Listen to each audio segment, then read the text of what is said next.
고린도전서 15장 12절로 34절 말씀입니다. 그리스도께서 죽은 자 가운데서 다시 살아나셨다 전파되었거늘 너희 중에서 어떤 사람들은 어찌하여 죽은 자 가운데서 부활이 없다 하느냐. 만일 죽은 자의 부활이 없으면 그리스도도 다시 살아나지 못하셨으리라. 그리스도께서 만일 다시 살아나지 못하셨으면 우리가 전파하는 것도 헛것이요 또 너희 믿음도 헛것이며 또 우리가 하나님의 거짓 증인으로 발견되리니 우리가 하나님이 그리스도를 다시 살리셨다고 증언하였습니다. 만일 죽은 자가 다시 살아나는 일이 없으면 하나님이 그리스도를 다시 살리지 아니하셨으리라. 만일 죽은 자가 다시 살아나는 일이 없으면 그리스도도 다시 살아나신 일이 없었을 터이요 그리스도께서 다시 살아나신 일이 없으면 너희의 믿음도 헛되고 너희가 여전히 죄 가운데 있을 것이요 또한 그리스도 안에서 잠자는 자도 망하였으리니 만일 그리스도 안에서 우리가 바라는 것이 다만 이 세상의 삶뿐이면 모든 사람 가운데 우리가 더욱 불쌍한 자이리라. 그러나 이제 그리스도께서 죽은 자 가운데서 다시 살아나사 잠자는 자들의 첫 열매가 되셨도다. 사망이 한 사람으로 말미암았으니 죽은 자의 부활도 한 사람으로 말미암는도다. 아담 안에서 모든 사람이 죽은 것 같이 그리스도 안에서 모든 사람이 삶을 얻으리라. 그러나 각각 자기 차례대로 되리니 먼저는 첫 열매인 그리스도요 다음에는 그가 강림하실 때에 그리스도에게 속한 자요 그 후에는 마지막이니 그가 모든 통치와 모든 권세와 능력을 멸하시고 나라를 아버지 하나님께 바칠 때라. 그가 모든 원수를 그 발 아래에 둘 때까지 반드시 왕노릇 하시리니 맨 나중에 멸망받을 원수는 사망이니라. 만물을 그의 발 아래에 두셨다 하셨으니 만물을 아래에 둔다 말씀하실 때에 만물을 그의 아래에 두신 이가 그 중에 들지 아니한 것이 분명하도다. 만물을 그에게 복종하게 하실 때에는 아들 자신도 그때에 만물을 자기에게 복종하게 하신 이에게 복종하게 되리니 이는 하나님이 만유의 주로서 만유 안에 계시려 하심이라. 만일 죽은 자들이 도무지 살아나지 못하면 죽은 자들을 위하여 세례를 받는 자들이 무엇을 하겠느냐? 어찌하여 그들을 위하여 세례를 받느냐? 또 어찌하여 우리가 언제나 위험을 무릅쓰리요? 형제들아, 내가 그리스도 예수 우리 주 안에서 가진 바 너희에 대한 나의 자랑을 두고 단언하노니 나는 날마다 죽노라. 내가 사람의 방법으로 에베소에서 맹수와 더불어 싸웠다면 내게 무슨 유익이 있으리요? 죽은 자가 다시 살아나지 못한다면 내일 죽을 터이니 먹고 마시자 하리라. 속지 말라. 악한 동무들은 선한 행실을 더럽히나니 깨어 의를 행하고 죄를 짓지 말라. 하나님을 알지 못하는 자가 있기로 내가 너희를 부끄럽게 하기 위하여 말하노라. 아멘. 함께 좌우분들과 인사하면 좋겠습니다. 한번 이렇게 해볼까요? 십자가의 길을 걸읍시다. 네, 십자가의 길을 걸읍시다. 고린도전서의 가장 큰 화두라고 할 수 있습니다. 고린도전서에서는 몇 번 말씀드렸었는데 저도 늘 성경을 읽으면서도 이 개관, 고린도전서가 뭘 말하려고 하는지 늘 생각하면서 다시 읽습니다. 고린도전서는 이 문제점들을 해결하고 질문에 답하는 책이라고 할 수 있습니다. 근데 그 문제점들을 해결할 때 많은 문제들이 있는데 이 시대에도 있는 문제들이에요. 분쟁하는 문제, 음란하고 음행하는 문제, 그리고 송사, 고발하는 그런 문제들이 고린도전서에 있었습니다. 그래서 그걸 어떻게 해결한다고 했죠? 십자가의 도로 우리가 해결하자, 이렇게 바울이 권면했습니다. 너무나 뻔한 것 같고 당연한 말이지만 그 속에 있는 참된 진리를 우리는 좀 쫓아가 봐야 할 것 같습니다. 그리고 그러한 답변과 동일하게 이 질문에도 대답을 하고 있는데요. 그 질문에는 이렇게 대답하죠. 모든 질문들에 대해서 우리 이러한 기준을 세워보자. 첫 번째는 뭐였죠? 나의 유익이 아니라 남의 유익을 구하자. 두 번째는 우리의 영광이 아니라 하나님의 영광을 위해서 살자. 이런 구절이었습니다. 근데 이런 것들이 사실 실제로는 어려워요. 질문에 답하는 게 말은 되게 그럴싸하고 여러분 마음에 잘 받아들여지죠. 남의 유익을 위해서 사는 거 맞습니까, 여러분? 그렇게 살고 싶으세요? 하나님의 영광을 위해서 살고 싶으신가요? 아마 그런 고백들이 여기 있으신 분들은 다 있을 거예요. 그죠? 근데 실제로 그렇게 살려고 하면 그게 만만하지 않는다는 거예요. 분명히 나는 시작은 남의 유익을 위해서 살려고 했는데 어느새 보면은 내가 만족하기 위해서 살아가요. 어느 순간 깨닫게 되냐면 내가 그만두는 이유, 뭔가 사역이나 봉사를 위해서 그 일을 하게 되는데 그 일을 하다가 그만두는 이유를 조금 한번 살펴보고 왜 흔들리는 이유를 살펴보면 내게 유익이 없고 내가 힘들고 내가 고통스러우니까 그만두게 되거든요. 그럼 여기에 다시 물어보면 너 정말 남의 유익을 위해서 살려고 그거 한 거야? 라고 물어보면 넌 너무 이상적인 것 같아. 약간 싸울 수 있죠. 그렇게 물어보지 마세요. 그런 것처럼 남의 유익을 위해서 사는 거, 하나님의 영광을 위해서 사는 것이 참으로 어렵습니다. 그래서 이 앞에 있는 십자가의 도와 이거는 연결시켜야만 이해할 수 있습니다. 뭐죠?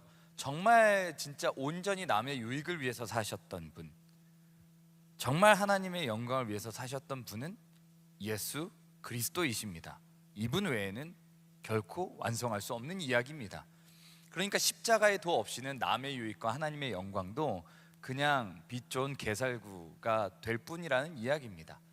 그러니까 우리는 이것을 이루려고 할 때에는 반드시 십자가의 도를 꼭 생각하고 이 길을 걸어야 한다는 것입니다. 이게 왜 잘 안 되는가를 좀 생각해 보면 이것은 사실 죄와 교만에 대한 문제라는 것을 우리가 알 수 있습니다. 이거를 좀 사실 빨리 받아들인다면 우리 신앙생활과 실제 삶에 많이 도움이 될 겁니다. 빨리 받아들인다고 해서 무비판적으로 아무 생각 없이 받아들이라는 그런 이야기는 아닙니다. 이런 것들을 다 끊어내고 우리의 죄악들을 끊어내고 우리의 교만들을 없이 할 수 있는 것, 그것은 우리가 십자가 앞에서 죽는 길뿐입니다. 우리가 이것에서 완전히 죽어야지만 이것이 그리스도 안에서 완전히 부활할 수 있고 완전히 이룰 수 있는 이야기입니다. 십자가의 길을 걷는다는 것은 그 좀 어려운 이야기입니다. 여러분들도 알고 있겠죠. 왜 어려울까요? 십자가의 길은 우리가 걷고 싶은 대로 그 길을 걷는 게 아니기 때문에 일단 어렵습니다. 어떻게 걸어야 되죠? 그 십자가의 길을 걸으셨던 예수 그리스도를 따라서 걸어야 합니다. 그분이 걸었던 그 길 하나하나를 걸어야 한다는 거죠. 그러니까 우리가 그 십자가의 길을 걸을 때는 그 하나하나의 지점들을 따라갈 필요가 있습니다. 그리고 이거 하나가 되게 중요한데요. 이거가 있어야 사실 따라가는데 힘도 나고 또 능력도 있고 또 경쾌하게 아주 잘 따라갈 수 있습니다. 그것은 그 십자가의 길 끝에 있는 그 무언가의 목표점인데요. 무엇일까요? 혹시 아시겠어요? 오늘 설교의 주제입니다. 십자가의 길 끝에 있는 것, 그건 뭐죠? 부활입니다. 우리는 부활을 바라보고 그 십자가의 길을 걸어야지만 온전히 걸어갈 수 있어요. 그 부활이 없이 우리가 바라보면 앞에 있는 것들은 사실 너무나 걷기 싫은 길들일 가능성이 높습니다. 십자가의 길에 뭐가 있습니까? 고난과 순환이 있죠. 죽음도 있습니다. 누가 그 길을 걷고 싶나요? 근데 그 다음 길에 뭐가 있죠? 부활이 있습니다. 그러니까 부활을 너무나 걷고 싶고 부활을 살고 싶다면 반드시 걸어야 되는 길로 생각하면 조금 더 편하겠습니다. 부활을 가기 위해선 고난과 순환 그리고 죽음이 있어야지만 진정한 부활에 이를 수 있다는 것입니다. 이것을 우리가 선명하게 해야 합니다. 이것은 사실 삶에 지대한 영향을 끼치게 되어 있어요. 부활을 우리가 바라보고 사는 삶과 부활을 온전히 바라보지 않는 삶은 너무나 극명하게 차이가 나뉘어지게 되어 있습니다. 이것은 아주 핵심적인 진리입니다. 이것은 기독교의 아주 중요한 핵심이고 오늘도 우리가 예배당에 모여서 예배 드리는데 오늘 주일에 모여서 예배를 드리죠. 이 주일은 무슨 날을 기념한다고 했었죠? 부활을 기념한다고 했습니다. 그러니까 이 부활만큼 기독교에서 중요한 이야기도 없고 없어서는 안 될 핵심 진리입니다. 그러니까 이 부활을 믿지 않는다는 것, 받아들이지 않는다는 것은 사실 그리스도인이라고 말할 수 없습니다. 그리스도를 온전히 믿는다고도 말할 수 없는 것이겠죠. 사실 이것은 끝이 다르다는 의미의 이단과 별반 다를 것이 없다는 뜻입니다. 부활이 없으면 완전 끝이 달라지게 되어 있어요. 부활을 믿지 않으면 부활을 넘어서야지만이 그 길을 같이 걸어야지만이 우리가 진정 그 길을 온전히 간다고 할 수 있겠죠. 제가 너무 강하게 얘기했나요? 부활을 믿지 않으면 이단이라고 해서 그렇다는 얘기는 아니고 여기에서도 분명하게 부활에 대한 그 마음들, 태도들 그리고 진리들을 알아가고 그 길을 걷기를 원하는 마음에서 이렇게 말씀을 드립니다.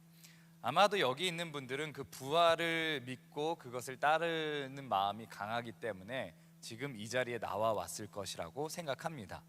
왜냐하면 지금은 코로나19 사태로 인해서 많이 우리의 건강과 생명이 위협을 받고 있는 상태입니다.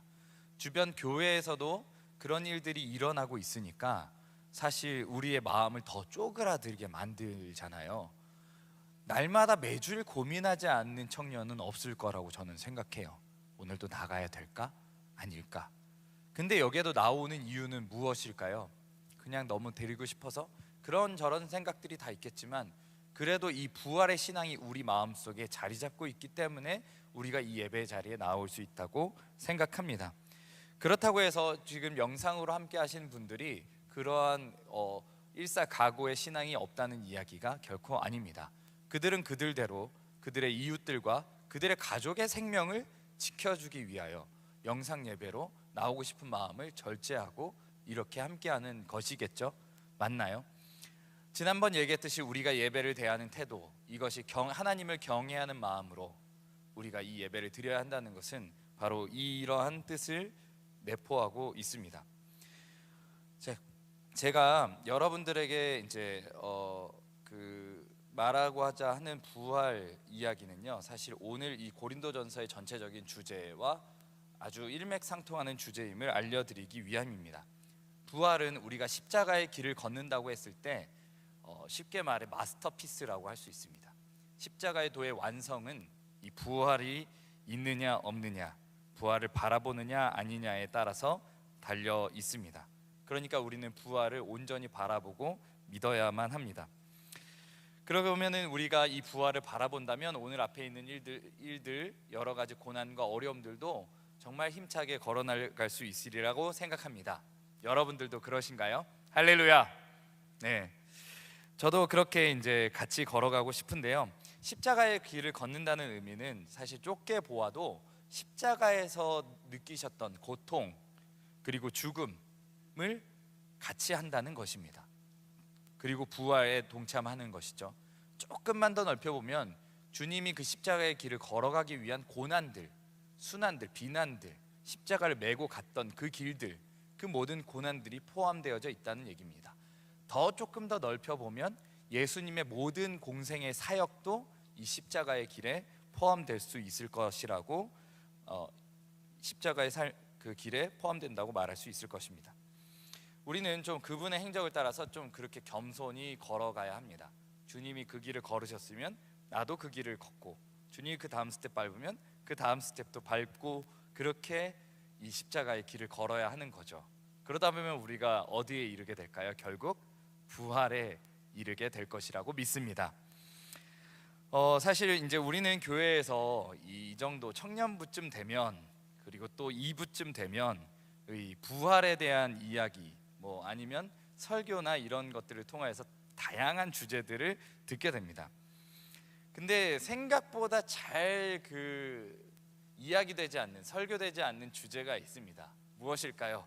부활입니다. 부활에 대한 이야기들이 사실 잘 듣기가 어려워요. 이게 부활에 대한 이야기와 설교는 부활절에만 부활되고 다시 무덤에 들어가는 것과 같은 느낌입니다. 부활절에만 부활에 대한 이야기가 많이 되죠.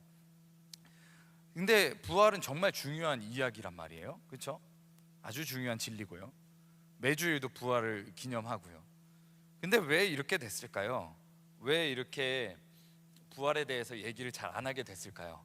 부활에 대해서 얘기하면 뭔가 모르게 정막이 흐르는 것 같은 느낌이 들까요? 어려운 주제라서 그럴까요? 아마 우리가 오늘 다뤄야 될 그 부활에 대해서 다룬 고린도전서 15장을 좀 살펴보면 이해가 좀 될 것 같아요. 15장에서 무슨 얘기를 하고 있을까요? 부활에 대한 얘기를 하는데 간략하게 얘기하면 그렇습니다. 그리스도께서 우리 죄를 위하여서 죽으셨다. 그리고 장사되셨고 사흘 만에 다시 살아나셨다. 그리고 다시 살아나셔서 그 부활한 몸, 보여지는 몸을 가지고 게바, 누구죠? 베드로에게 보이시고, 그 다음에 12제자에게 보이시고, 500여 형제에게 보이시고, 그 다음에 만삭되지 못하여 난 자 같은 나, 누구? 바울에게도 보이셨다. 이런 이야기로 이야기를 시작합니다. 그리고 이 예수님의 부활은 죽은 자 가운데서 부활하신 그 사건이라는 이야기를 풀어내고 있습니다. 그러니까 그냥 생뚱맞게 부활한 게 아니라 죽은 자 중에서 부활한 거기 때문에, 이게 죽은 자의 부활이란 개념이 없으면 예수님도 그 죽은 자 중에서 살아날 수 없었을 것이다. 그러니까 죽은 자의 부활이 있다는 얘기야. 이렇게 이제 이 다음 이야기를 이어서 갑니다. 근데 죽은 자의 부활이 없다고 말하는 사람들, 그러면서도 그리스도인이라고 하는 사람들은 잘 들어라. 그 부활이 있다고 하는데 우리가 부활이 없다고 하고 죽은 자의 부활이 없다고 하면 그 믿음이 헛것이지. 그게 온전한 믿음이겠냐. 이렇게 성경에서 바울은 이야기하고 있습니다. 이 부활의 첫 열매가 되셨다고 합니다. 주님이 그렇게 되셨어요. 그 의미가 무엇인고 하면, 다른 부활 사건, 다시 소생했던 사건들이 성경에서 나옵니다. 나사로 이야기도 나오고, 나인성 과부 아들 이야기도 나오고, 엘리야, 그런 이야기들도 나옵니다. 그러면 그들과 예수님의 차이점이 무엇인가요? 무엇이죠? 그들은 다시 살아났다가 다시 죽었습니다. 그렇지만 예수님께서는 다시 살아나시고 죽지 않고 부활 승천하신 분이 예수님이라는 것입니다. 그렇기 때문에 우리 죽은 자들의 첫 열매가 되시고, 우리도 그에 따라서 부활의 열매를 맺을 수 있다는 그런 이야기겠죠. 그러면서 이 부활이 될 때 순서들에 대해서 이야기합니다. 어떤 순서냐면, 부활이 될 때 가장 첫 번째는 누구요? 우리의 첫 열매 되시는 예수 그리스도요. 두 번째는 누구요? 그리스도 안에 속한 자들인데, 언제? 그리스도가 강림하실 때에, 그때 다시 부활하게 될 것이다. 이렇게 얘기합니다. 그 다음에 일어날 일들에 대해서는 이제 예수님 안에서, 주님 안에서 모든 사람들이 다 무릎 꿇고 통치에 굴복하시고 그 권세를 갖게 될 것이고, 그 다음에는 어떻게 되죠? 그 다음에는 그 모든 통치권을 다시 하나님 앞에 올려드리는 그 모습이 이 종말에 있을 이야기라고 바울이 전해주고 있습니다. 만유해 주는 누구시죠? 하나님이시라는 이야기로 이렇게 되는 거죠. 중간에 하나를 빼먹었네요. 중간에 마지막에 멸망시킬 것은 원수 사망을 완전히 멸망시킨다고 이야기하고 있습니다. 이것이 이제 성경에서 오늘 이야기하는 부활에 간략하게 좀 정리해 봤습니다. 잘 이해되시죠? 맞아요? 네. 부활이 뭐예요? 네? 오늘 고린도전서 15장에서 말하고자 하는 부활에 대한 이야기들을 여러분들과 나눠봤습니다. 잘 오늘 이야기한 것까지는 그냥 딱 정리가 될 거예요. 근데 여러 가지 이야기를 듣다 보면 사실 정리가 완전히 잘 되지 않을 수 있습니다. 다른 본문들에서는 부활에 대한 이야기들이 조금 다르기도 하고요. 다른 모습들이 되어 있기도 하고, 우리가 생각하는 부활의 모습, 구원이랑 좀 연관시켰을 때 여러 가지 질문들이 생기기 때문에 그래요. 어제도 리더 모임 하니까 잘 이해가 안 된다고 어려워하는 리더들이 있었습니다. 사실 2부쯤 되면, 이게 제가 요즘 이게 그 하는 말이라고 하더라고요. 죄송해요. 2부쯤 된다는 말은 그래도 이제 1부를 거쳐서 2부가 되고, 2부에서 여러 가지 이런 교육들도 많이 듣고 세미나도 많이 들었을 거 아니에요. 그래도 우리 가장 언니, 누나, 형, 오빠 아닙니까? 그죠? 그러니까 신앙의 선배들이니까 어느 정도 잘 알 거라고 생각하는 그런 관용어인데요. 그 리더 모임에서도 너무 어렵대요. 어떻게 이런 얘기가 성경에 들어있는지 처음 본다는 리더도 있었습니다. 근데 엄청 투철한 신앙을 갖고 있는 리더거든요. 좀 놀랍기도 했죠. 근데 어렵대요. 여러분들도 질문이 좀 생기나요? 이런 얘기 들으면 한번 질문들을 한번 나눠볼게요. 어떤 질문들이 생기냐면, 잠자는 자라는 게 무슨 뜻이냐? 잠자는 것과 그럼 잠자고 있다가 나중에 부활의 때가 되면 그런 영이랑 딴 데 왔다가 이제 따로 분리되어 있다가 이렇게 합쳐져 가지고 부활하는 것이냐, 뭐 이런 질문이 있기도 했고, 아니 내가 그래도 믿고 옛날에 믿고 했을 때는 내가 죽으면은, 예수님 믿는 사람은 죽으면 천국에 올라가서 이렇게 이렇게 행복하게 잘 살 수 있다고 믿었는데 오늘 본문에서 보니까 그런 것 같지는 않다. 이렇게 천국에 지내는 삶은 여기에 나와 있지는 않고 잠자는 상태로 들어갔다가 마지막에 주님이 재림하실 때만 그때 다시 이제 천국에 들어갈 수 있는, 심판 거쳐서 천국에 들어갈 수 있는 거냐, 뭐 이런 질문들이 생기더라고요. 여러분들 혹시 좀 대답해 주실 수 있는 분이 있을까요? 이런 질문 이제 들어보니까 좀 질문들이나 의문들이 생각나시나요? 이제 사실 이런 질문들을 받으면 여러분들은 어떻게 대답하실 것 같아요? 사실 이게 부끄러운 고백인데 저도 이렇게 질문 받았을 때 제가 잘 설명했을까요? 잘 설명하지 못했을까요? 대답 잘해요. 뭐라고? 네, 근데 정답이에요. 온전히 설명을 잘 못하겠더라고요. 저도 뭐 부활에 대해서 전혀 모르는 이야기는 아닙니다.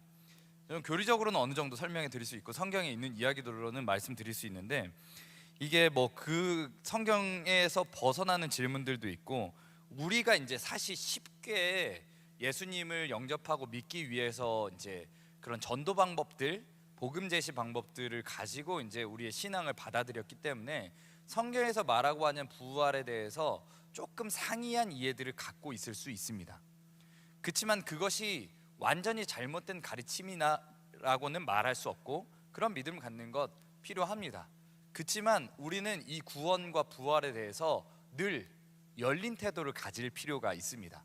내가 지금 오늘 알고 있는 부활, 구원, 이 얘기들에 대해서 그냥 단순히 이것만이 진리고 이건 확고한 그거라고 생각하기보다 그것에서 한 발짝 내려서 성경이 우리에게 무엇을 말하고 있는지를 들을 수 있는 귀와 마음을 준비할 필요가 있다는 이야기죠. 아무튼 그런 이야기들로 이제 우리의 부활을 오늘 받아들이면 참 좋을 텐데요. 사실 정말 선명하게 부활에 대해서 설명할 수 있기는 참 어려운 것 같습니다. 사실 저는요, 부활을 이해하기 위해서는 뭐를 알아야 될까요? 죽음을 이해해야 된단 말이죠. 근데 저는 죽음을 몰라요. 여러분들 여기 중에서 죽음을 아시는 분이 계신가요? 죽음에 대해서 좀 제대로 선명하게 설명해 주실 수 있는 분이 있을까요? 없죠. 저도 못 하거든요. 죽음에 대해서 설명할 수가 없어요. 있다는 것들은 얘기하고, 또 그렇다면 또 부활에 대해서도 온전히 말하기가 어렵습니다. 이 애매모호함이 있거든요. 내가 직접 경험해 본 것이 아니고 선명하게 아는 것이 아니니까 여기에서 알고 있는 것, 또 내게 있는 그 부활의 증인된 자리에서 말씀을 드릴 수 있지만 그것이 여러분들을 또 이해시키고 설득시킬 수 있으리란 보장도 없다는 얘기입니다. 그러니까 부끄럽죠. 저 부끄러워요. 잘 몰라요. 죽음에 대해서도 부활에 대해서도 사실 잘 모릅니다. 오늘 부활 설교해야 되는데 잘 모르는 이야기입니다. 저에게 그렇습니다. 저에게 어렵습니다. 여러분들은 쉽죠? 여러분들도 어렵나요? 사실 진짜 이렇게 되니까 결국 부활이 정말 중요한 주제잖아요. 그래서 이렇게 설교를 한단 말이에요. 그래서 여러 가지 막 있는 성경에 있는 마태복음 뭐 22장, 구약에 있는 부활의 본문들 이런 거 다 갖고 와서 설교할 수 있단 말이에요. 근데 누구라도 정말 부활을 경험해 본 사람이 있어요, 없어요? 없단 말이에요. 이런 부활을 경험해 본, 여기에서 말하는 부활을 경험해 본 사람이 없어요. 아직. 왜요? 주님의 재림이 임하지 않았는데 내가 그 부활을 경험했다 말하는 것이 이단이겠죠. 그러니까 부활을 경험해 본 사람은 결코 없는 거예요. 그렇지만 성경은 부활에 대해서 이야기하고 있어요. 그럼 얘기를 해야겠죠. 얘기를 하다 보면은 점점 설교자도 뭔 얘기하는지 이제 잘 모르는 경우 생기고 회중들도 어려워지는 거예요. 그렇게 되겠죠. 그러면 갭이 점점 멀어지고 이 이야기에 대해서 설교하기 시작하면 어려운 얘기 또 시작하는구나. 이렇게 되니까 결국 회중이 원하게 될까요? 원하지 않게 될까요? 별로 원하지 않게 되죠. 그리고 설교자들이 늘 얘기하면 늘 잘 모르는 상태에서 변증법의 애매모호함에 휩싸이게 되고, 그러니까 결국 부활에 대한 설교가 잘 선포되지 않게 되는 거죠. 맞나요? 근데요, 우리는 그런 애매함 속에서도 이 주제를 좀 피하지 않았으면 좋겠습니다. 부활에 대한 주제 어렵죠. 제대로 설명할 수 없지만 우리는 이것이 성경에서 아주 중요한 진리라고 우리에게 전해주고 있고 오늘 본문도 우리에게 전해주고 있으니까 우리는 그 속에서 피하지 않고 그것에 대해서 나아가는 그 진취적인 신앙의 모습을 가졌으면 좋겠습니다. 제가 부활에 대해서 모른다고 해도요, 잘 모른다고 해서 여러분들께 부활에 대한 설명을 그치진 않을 겁니다. 그렇다고 해서 여러분들 괴롭게 하지도 않으려고 많이 노력할 거고요. 저는 어떻게든 부활에 대해서는 잘 모르지만 어떻게든 해서라도 알고 싶어요. 이게 우리의 신앙의 올바른 태도라고 생각해요. 잘 알지는 못하고 알아도 좀 헤매는 것 같지만 그래도 알고 싶은 마음, 그게 우리 신앙인의 태도라고 생각합니다. 삼위일체 이해 잘 돼요? 잘 안 된단 말이죠. 그렇지만 이 예전의 그 교부의 말처럼 우리가 이해가 되니까 믿는 것이냐, 믿으니까 이해하고 싶은 것이냐, 이런 질문이 있었습니다. 엄청 중요한 질문이거든요. 한번 바꿔서 한번 질문해 보겠습니다. 우리도 신앙으로 살아가는데 사랑이랑 좀 관련해서 한번 쉽게 설명해 보죠. 여러분들은 사랑하기 때문에 이해하고 싶습니까? 이해가 되니까 사랑하는 겁니까? 사랑하니까 이해하고 싶은 거란 말이에요. 우리가 믿으니까 이해가 너무 하고 싶은 거예요. 부활은 확실히 있으니까, 아주 선명한 진리라고, 핵심 진리라고 얘기하니까 너무나 이해하고 싶은 거야. 이해는 잘 안 되는데. 그런 마음의 태도로 오늘 바울도 그렇게, 자기도 사실 바울이 우리에게 주는 위로가 있습니다. 무엇이냐면 이 바울도 부활의 증인이라고 얘기해요. 근데 만삭되지 않아서 태어난 자 같은 표현을 씁니다. 왜 그럴까요? 바울은 직접적으로 그 부활의 예수님을 보진 못했어요. 그렇죠? 부활체를 완전 그 500의 형제처럼 보여준 것처럼 보진 못했어요. 어떻게 봤죠? 다메섹 도산에서 그 자기가 환상 가운데서 예수님의 그 부활, 그 음성을 듣고 부활의 예수님을 만나게 된 것입니다. 그러니까 그것은 결국 우리도 바울과 같이 그러한 부활의 주님을 만날 수 있을 것이다 라는 그 희망을 갖게 되는 것이 바울의 아주 우리에게 주는 희망찬 메시지라고 할 수 있습니다. 근데 바울도 사실 이런 것과 같거든요.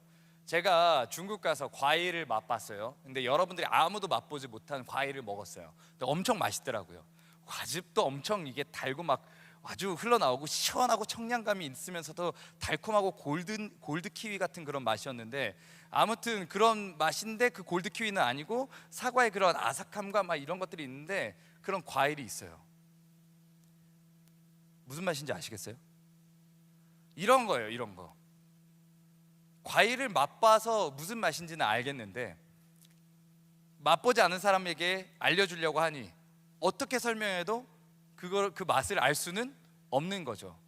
바울도 이 부활의 증인으로서 부활을 경험하고 부활을 전달하려고 했지만 부활의 주님을 만나지 않는 한 온전히 부활의 그 진리가 무엇인지 알기 어렵다는 것이 오늘 바울이 우리에게 전해주고자 하는 핵심이라고 할 수 있습니다. 근데 또 우리에게 하고자 하는 말은 어쨌든 죽은 자의 부활이 확실히 있다, 분명히 있다, 그것은 우리에게 분명히 일어나는 일이다라는 것을 우리에게 전해주고자 함입니다. 아까 이야기했을 때 잠자는 자들이라고 표현했어요. 그러면 이렇게 분리돼서 그럼 잠자는 기간 동안은 우리 죽은 자들을 그렇게 표현했는데 잠자는 기간 동안은 아무것도 기억이 없고 아무렇게 백지 상태에 있다가 나중에 재림하실 때만 우리가 뿅 하고 깨어나가지고 주님과 만날 수 있는 것인가? 그럼 옛날에 다 죽었던 믿음의 선배들도 다 그렇게 다 잠자는 자들처럼 있어가지고 지금은 그냥 무해 상태랑 비슷하게 그냥 뭐 이렇게 수면 상태에 들어가서 있는 건가? 이런 질문들이 갖게 되겠죠. 근데 그런 질문에 대해서는 우리가 다른 성경 본문의 이야기를 좀 빌려서 이해하면 좋겠습니다. 어떤 이야기냐면 예수님께서 부활 논쟁을 하는 장면이 나옵니다. 복음서에 나오죠. 더 부활에 대한 권위자, 이 부활보다 훨씬 더 권위자시겠죠. 그 예수님께서 이 부활이 없다고 하는 그 학파가 있어요. 어디죠? 사두개파가 이제 와서 부활이 없다고 하면서 부활 논쟁을 시작합니다. 그래서 구약에 있었던 수원법을 가지고 이제 논쟁을 시작하거든요. 수원법이라고 하면 어쨌든 아들이 없이 죽은 형제에 대한 의무 같은 겁니다. 그래서 자신의 첫째의 아내가 그 둘째가 없으면은 거기 그 둘째랑 동침해서 자식을 낳아주는, 아들을 낳아주는 그런 구약의 법이었어요. 수원법인데 그걸 가지고 와가지고 첫째가 있다가 아들 없이 죽었다. 그래서 둘째가 이어서 그 아내가, 첫째 아내가 둘째랑 이렇게 결혼했고, 그러다가 없어서 또 죽고, 둘째, 셋째 죽고, 일곱째까지 다 죽었다. 그럼 나중에 부활했을 때 이 여자는 누구의 아내냐? 이렇게 사두개파가 딱 전공법으로 들이댑니다. 그러면 이제 그 논쟁하는 사람이 어떻게 될까요? 이렇게 하겠죠. 그러니까 부활이 없는 거야 라는 아주 전공법, 이 사두개파의 아주 전공법이라고 할 수 있었습니다. 근데 이제 예수님께서 꾸시죠. 야, 너네가 진짜 부활 하나도 이해를 못하는구나. 그때는 시집도 장가도 다 가지 않고, 그게 아니라 너 그런 얘기 안 들어봤어? 아브라함과 이삭과 야곱의 하나님 이런 거 안 들어봤냐고. 그들이 그럼 죽어있는 하나님이냐? 아니라 하나님은 산자의 하나님인데, 지금 아브라함과 이삭과 야곱, 우리 눈에 보이지 않지만 하나님 안에서는 어떻게 되어 있다? 살아 있다라는 이야기겠죠. 그렇다면 이 잠자는 자들이라고 표현한 자들도 하나님 안에 살아 있겠죠. 그래도 어렵죠. 이렇게 사실 우리에게는 어려운 이야기가 우리에게 계속 있습니다. 그렇다면 오늘 바울이 우리에게 부활에 대해서 쓴 이유는 무엇이겠습니까? 고린도 교회의 부활 교리를 이야기하는 것은 무엇이겠습니까? 이것은 아주 선명하게 이것입니다. 잘못된 부활 교리로 인해서 그들의 삶이 망가지는 것, 그들의 삶이 방탕하여지고 그들의 삶이 무너지는 것을 방지하고, 그들이 건강한 삶을, 그리스도인의 삶을 제대로 살 수 있도록 이 부활 교리를 알려주는 것이 바울의 오늘 부활에 대해서 쓴 목적이라고 할 수 있습니다.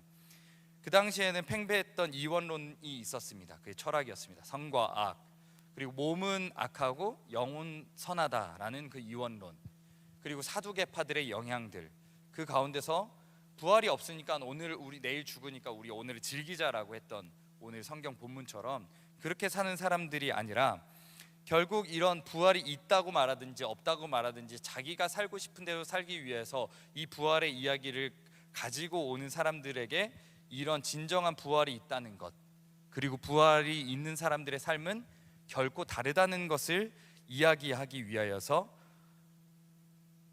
오늘 이 부활에 대한 이야기를 썼다고 할 수 있습니다. 여러분, 부활이 있는 삶과 없는 삶은 너무나 극명하게 나뉘게 됩니다. 저에게도 있었던 그 부활의 삶을 잠시 나눠보려고 합니다. 그것은 저의 이야기인데요, 간단하게만 좀 해보겠습니다. 사실 지난 시간에도 한번 나눴지만 저희 아버지가 어쨌든 뇌출혈로 쓰러져서 중풍이 되셨습니다. 편마비 되셨는데, 그로부터 한 5, 6년 뒤에도 우리 어머니에게 동일한 일이 펼쳐졌어요. 좀 안타까운 일이죠. 그때는 제가 대학생이어서 마지막 기말 시험을 준비하고 있어서 학교에서 시험 공부를 하고 있었는데, 새벽 시간에 연락을 받았어요. 연락을 받았더니 어머니가 쓰러졌다고 하셔가지고 병원으로 막 불이 나게 갔죠. 그래서 갔는데 어머니가 그 당시 이제 그 아스피린을 복용하고 계셨는데, 아스피린이 혈액을 묽게 해주거든요. 그래서 이제 혈액 순환을 돕는데 대신 이제 혈액 응고가 안 돼요.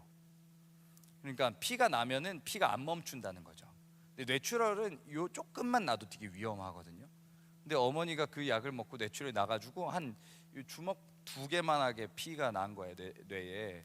그래가지고 이제 수술실로 들어가셨는데, 아버지 때는 그 수술을 받기 위해서 좋은 병원 찾아다니다가 3일을 보내는데, 이제 우리가 학습을 했으니까 어머니께서 쓰러지시고 병원에 수술대까지 올라갈 때까지 걸린 시간은 15분이었어요. 근데 너무 출혈이 과다 출혈이어가지고 사실 치사량이 넘어가고 바로 그럴 수 있는 상황이었는데, 어쨌든 수술대에 들어갔고 그 앞에 도착했습니다. 근데 정말 수술대에 그런 비슷한 상황을 겪어보시면 아시겠지만 정말 할 수 있는 게 없어요. 아무것도. 그렇지만 우리는 그리스도인이니까 뭐 하나 딱 할 수 있죠, 그렇죠? 기도를 할 수 있잖아요. 그래서 그 앞에서 기도를 했어요. 기도를 하는데 기도가 사실 잘 안 돼요. 그때 막 마음이 막 불안하고 그러죠. 근데 그래도 좀 눈 감고 기도하는데 주님이 딱 마음에 위로가 될 만한 말씀들을 딱 주시는 것 같아요. 그래서 딱 마음에 드는 주시는 말씀을 딱 이게 받으니까 어떤 말씀이었냐면 빌립보서 4장 4절의 말씀이었습니다. 주 안에서 기뻐하라, 내가 다시 말하노니 기뻐하라, 이렇게 말씀하시더라고요. 주님, 이게 잘못 주신 것 같은데, 말씀을 잘못 뽑은 것 같습니다. 어떻게 이 상황에서 기뻐할 수 있죠? 2번이나 이렇게 얘기하고 이제 묻는 중에 주님께서 그런 깨달음을 주셨습니다. 사실 빌립보서 같은 경우는 부활 소망, 하늘 소망에 대해서 이야기하는 옥중서신, 옥중에서 쓴 바울의 서신입니다. 근데 그 깨달음이 무엇이냐면, 우리 어머니 같은 경우는 너무 예수님을 사랑하시는 분이거든요. 아침, 점심, 저녁으로 늘 기도하고 정말 예수님이면은 정말 죽고 못 사는 그런 분이시고 천사 같은 분이셨어요. 그렇게 이제 어머니를 떠올리니까 정말 아버지 쓰러지시고 뭐 집안에 막 사모로서 살면서 너무 힘들게 고생 많이 하셨거든요. 그러니까 그런 생각이, 그런 마음이 들더라고요. 아, 우리 어머니는 예수님 정말 좋아하시는데 이렇게 주님 부르셔가지고 품에 안기셔도 우리 어머니한테 너무 행복하겠구나, 이런 마음이요.